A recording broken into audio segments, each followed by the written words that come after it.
जो कर्म मनुष्य सिर्फ अपने लिए करता है वह कर्म मनुष्य को कर्म बंधन में बांधते हैं। इसलिए हे अर्जुन, तू आसक्ति रहित होकर कर्तव्य पालन के लिए ही कर्तव्य कर्म कर। राधे राधे दोस्तों, मैं शिल्पा हरिवंशी आप सभी का एक बार फिर से स्वागत करती हूँ मेरे YouTube चैनल हरिवंशी में। तो दोस्तों, जैसा कि पिछले एपिसोड में हम देख रहे थे अध्याय 3 कर्मयोग, अर्जुन जी भगवान श्री कृष्ण से पूछते हैं कि गोविंद, मेरा मार्गदर्शन कीजिए कि मैं अपना कल्याण कैसे कर सकता हूँ या मेरा कल्याण कैसे हो सकता है, इसके लिए आप मेरा मार्गदर्शन कीजिए। मार्गदर्शन करते हुए भगवान श्री कृष्ण अर्जुन जी को यह ज्ञान देते हैं कि जो कर्म मनुष्य निष्काम भाव से किया गया कर्म योग होता है और अपनी स्वार्थ पूर्ति के लिए किया गया कर्म होता है और वही कर्म हमें कर्म बंधन में बांधता है।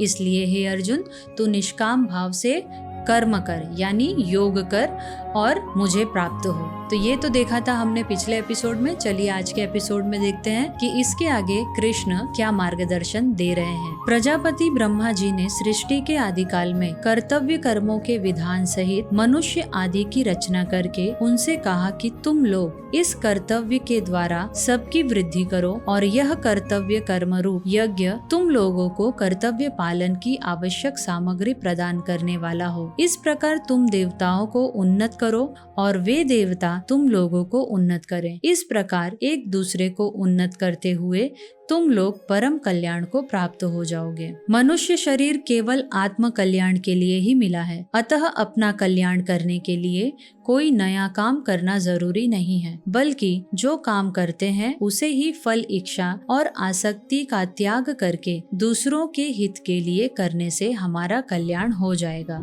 यज्ञ से पुष्ट हुए देवता भी तुम लोगों को बिना मांगे ही कर्तव्य पालन की आवश्यक सामग्री देते रहेंगे। इस प्रकार उन देवताओं की दी हुई सामग्री को दूसरों की सेवा में लगाए बिना जो मनुष्य स्वयं ही उसका उपभोग करता है वह चोर ही है। शरीर का सदुपयोग है उसे दूसरों की सेवा में लगाना, संसार की सेवा में समर्पित कर देना। जो मनुष्य मिली हुई सामग्री का भाग दूसरों को, जरूरतमंदों को दिए बिना अकेले ही उसका उपभोग करता है वह चोर ही है। उसे वही दंड मिलना चाहिए जो चोर को मिलता है। इस श्लोक में भगवान श्री कृष्ण ये कह रहे हैं, हम मनुष्यों को कह रहे हैं कि जो हम सिर्फ मेरा मेरा अपने लिए सिर्फ हम संग्रह करते हैं, इकट्ठा करते हैं और इकट्ठा करके मर जाते हैं, तो हम क्या हो गए? चोर हो गए। क्यों?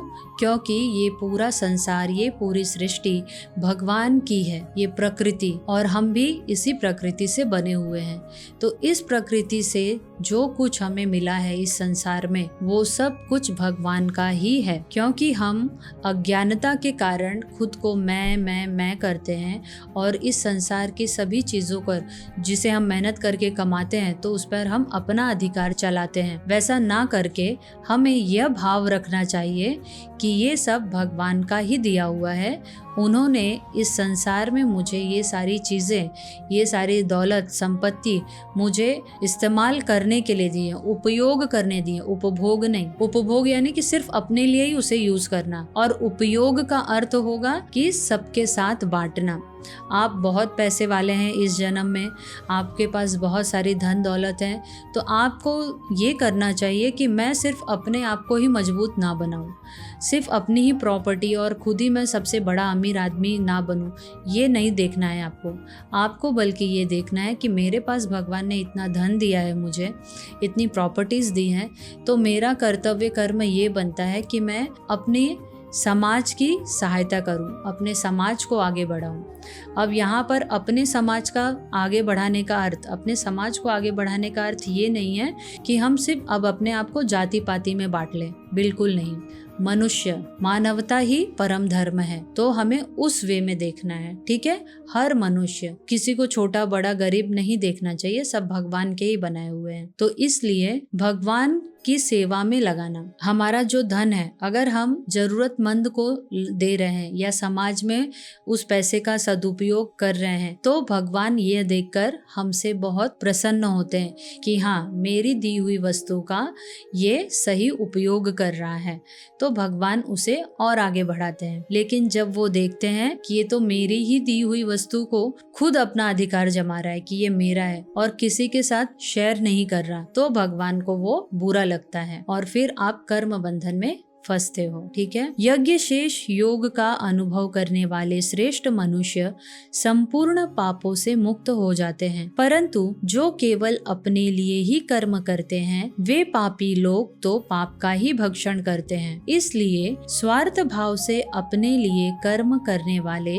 दुख पाते हैं और निस्वार्थ भाव से दूसरों के लिए कर्म करने वाले सुख पाते हैं। संपूर्ण प्राणी अन्न से उत्पन्न होते हैं। अन्न की उत्पत्ति वर्षा से होती है, वर्षा यज्ञ से होती है, यज्ञ कर्मों से संपन्न होता है। कर्मों को तू वेद से उत्पन्न जान और वेद को अक्षर ब्रह्म से प्रकट हुआ जान। इसलिए वह सर्वव्यापी परमात्मा यज्ञ यानी कर्तव्य कर्म में नित्य स्थित है।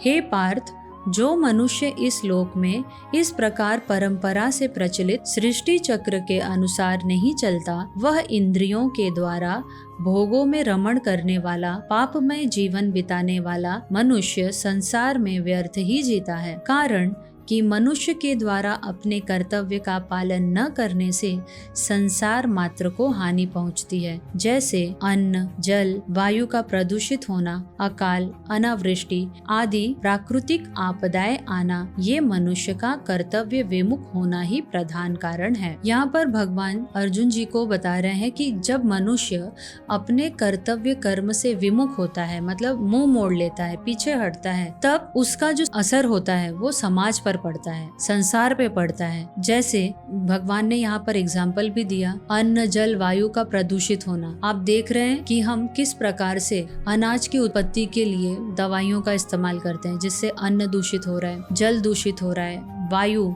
पॉल्यूशन बढ़ रहा है कितना गाड़ियों के इस्तेमाल से। हम बिना सोचे समझे अपने हिसाब से काम कर रहे हैं, सिर्फ हमको आगे बढ़ना है विकास के लिए। लेकिन ये जो हमारा डेवलपमेंट हो रहा है पूरे संसार में, पूरी दुनिया की बात कर रही हूँ, किसी एक व्यक्ति की नहीं, तो आप देखिए मानव इस सृष्टि में पीछे होते जा रहा है। सांसारिक दृष्टि से उसे लग रहा है जितनी सुख सुविधाएं बढ़ रही हैं तो हम आगे बढ़ रहे हैं, नहीं, लेकिन हम जितनी सुख सुविधाएं बढ़ा रहे हैं अपने जीवन के लिए, हम उतना ही पीछे हो रहे हैं और अपने लिए उतनी ही बड़ी परेशानी पैदा कर रहे हैं। आशा करती हूँ आज का ये वीडियो आपको समझ में आया होगा। अगर आपको कुछ ना समझ में आए तो आप मुझे कमेंट में पूछ सकते हैं। मैं पूरी कोशिश करूंगी कि आपके प्रश्नों के सही उत्तर दे सकूं। तो मिलती हूँ अगले एपिसोड में नए श्लोक के साथ। तब तक के लिए राधे राधे। श्री हरिवंश।